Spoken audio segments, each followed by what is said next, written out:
శ్రీ గణేశాయ నమః. శ్రీ సరస్వత్యై నమః. శ్రీపాదవల్లభ నృసింహ సరస్వతి శ్రీ గురు దత్తాత్రేయాయ నమః. శ్రీ గణపతి సచ్చిదానంద సద్గురుభ్యో నమః. మిత్రులారా, కార్తీక పురాణంలో 11వ అధ్యాయము మందరుడి వృత్తాంతం గురించి తెలుసుకుందాం. వశిష్ఠుల వారు జనక మహారాజుతో ఈ విధంగా అంటూ ఉన్నారు. ఓ జనక మహారాజా, ఈ కార్తీక మాస వ్రతము యొక్క మహాత్మ్యమును గురించి అనేక ఉదాహరణలు చెప్పి ఉంటిని. ఇంకనూ దీని గురించి ఎంత చెప్పినను తనివి తీరదు. ఈ మాసమందు విష్ణువును అవిసెపూలతో పూజించిన ఎడల చాంద్రాయణ వ్రతము చేసినంత ఫలము కలుగును. విష్ణు అర్చన అనంతరం పురాణ పఠనము చేసినా, చేయించినా, వినినా, వినిపించినా అటువంటి వారు తప్పనిసరిగా వైకుంఠాన్నే పొందుతారు. దీనిని గురించి మరొక ఇతిహాసము చెప్పెదను, శ్రద్ధగా ఆలకింపుము అని వశిష్ఠుల వారు ఈ విధంగా చెప్పసాగిరి. పూర్వము కళింగ దేశమున మందరుడు అనే విప్రుడు గలడు. అతడు ఇతరుల ఇండ్లలో వంటలు చేయుచు, అక్కడనే భుజించుచు, మద్యమాంసాది పానీయములు సేవించుచు, తక్కువ జాతి వారి సాంగత్యము వలన స్నాన జప దీపారాధనాదికములను ఆచారములను పాటింపక దురాచారుడై మెలుగుచుండెను. కానీ అతని భార్య మహాసాధ్వి, గుణవంతురాలు, శాంతమంతురాలు. భర్త ఎంత దుర్మార్గుడైనను పతినే దైవముగా ఎంచి విసుగు చెందక సకలోపచారములు చేయుచు పతివ్రత ధర్మమును నిర్వర్తించుచుండెను. మందరుడు ఇతరుల ఇండ్లలో వంటవాడుగా పనిచేయుచూ ఉన్నను ఇల్లు గడవక చిన్న వర్తకము కూడా చేయసాగెను. ఆఖరికి దాని వలన కూడా పొట్ట గడవకపోటచే దొంగతనములు చేయుచు దారి కాచి బాటసారులను బాధించి వారి వద్దనున్న ధనము వస్తువులు అపహరించి జీవించుచుండెను.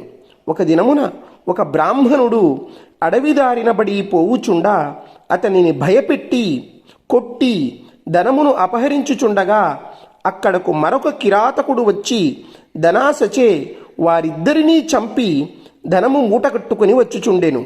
సమీపమందున్న ఒక గుహ నుండి వ్యాఘ్రమొకటి గాండ్రించుచూ వచ్చి ఆ కిరాతకునిపై పడెను. కిరాతకుడు కూడా దానిని చంపెను. కానీ ఆ పులి కూడా తన పంజాతో కిరాతకుని కొట్టియుండుట వలన ఆ దెబ్బకు కిరాతకుడు కూడా చనిపోయెను. ఈ విధముగా ఒకే కాలమున నలుగురు 4 విధముల హత్యలు చేసి చనిపోయినందున ఆ నలుగురు కూడా యమలోకమున అనేక శిక్షలు అనుభవించుచు రక్తము గ్రక్కుచు బాధపడుచుండిరి.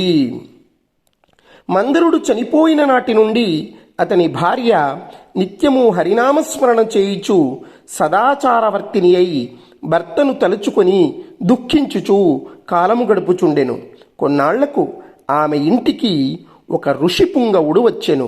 ఆ వచ్చినటువంటి ఋషిని గౌరవముగా ఆహ్వానించి అర్ఘ్యపాద్యాదులచే పూజించి, స్వామి, నేను దీనురాలను, నాకు భర్త కాని సంతతి గాని లేరు. నేను సదా హరినామస్మరణ చేయుచు జీవించుచున్నదానను. కావున నాకు మోక్ష మార్గము ప్రసాదించుమని బ్రతిమాలుకొనెను. ఆమె వినయమునకు ఆచారమునకు ఆ ఋషి సంతసించి, అమ్మా, ఈ దినము కార్తీక పౌర్ణమి, చాలా పవిత్రమైన దినము. ఈ దినము వృథాగా పాడు చేసుకునవద్దు. ఈ రాత్రి దేవాలయములో పురాణము చదువుదురు. నేను చమురు తీసుకుని వచ్చెదను.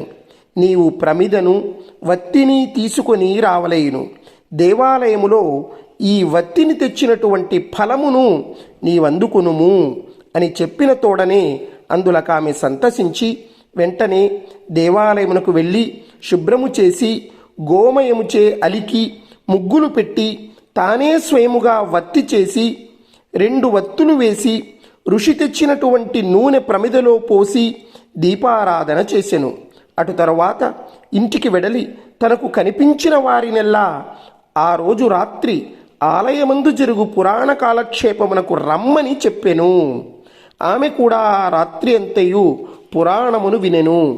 ఆనాటి నుండి ఆమె విష్ణు చింతనతో కాలం గడుపుచూ కొంతకాలమునకు మరణించెను.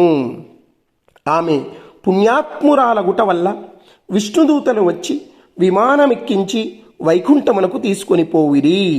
కానీ ఆమెకు పాపాత్ముడైనటువంటి భర్తతో సహవాసము వలన కొంచెము దోషముండుట చేత మార్గమధ్యమమున యమలోకమునకు తీసుకొని పోయిరి.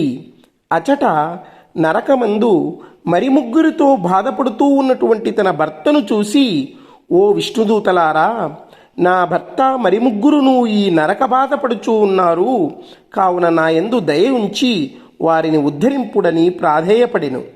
అంత విష్ణుదూతలు, అమ్మా, నీ భర్త బ్రాహ్మణుడై ఉండియు స్నాన సంధ్యాదులు మాని పాపాత్ముడైనాడు.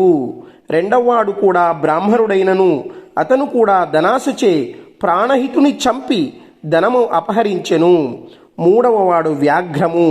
నాల్గవవాడు పూర్వము ద్రవిడ దేశమున బ్రాహ్మణుడై జన్మించినను అనేక అత్యాచారములు చేసి ద్వాదశి రోజున కూడా తైలలేపనము మద్యమాంసభక్షణము చేసినవాడు, కావున పాపాత్ముడైనాడు.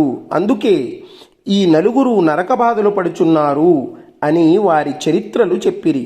అందులకామె చాలా విచారించి, ఓ పుణ్యాత్ములారా, నా భర్తతో పాటు మిగిలిన ముగ్గురు కూడా వారి ముగ్గురిని కూడా ఉద్ధరింపుడు అని ప్రార్థించగా, అందులకు ఆ దూతలు, అమ్మా, కార్తీక శుద్ధ పౌర్ణమి నాడు నీవు వత్తి చేసినటువంటి ఫలమును వ్యాఘ్రమునకు, ప్రమిద ఫలము కిరాతకునకు, పురాణము వినుట వలన కలిగినటువంటి ఫలము ఆ విప్రునకు ధారబోసినచో వారికి మోక్షము కలుగును అని చెప్పగా, అందులకామె అట్లే ధారబోసెను.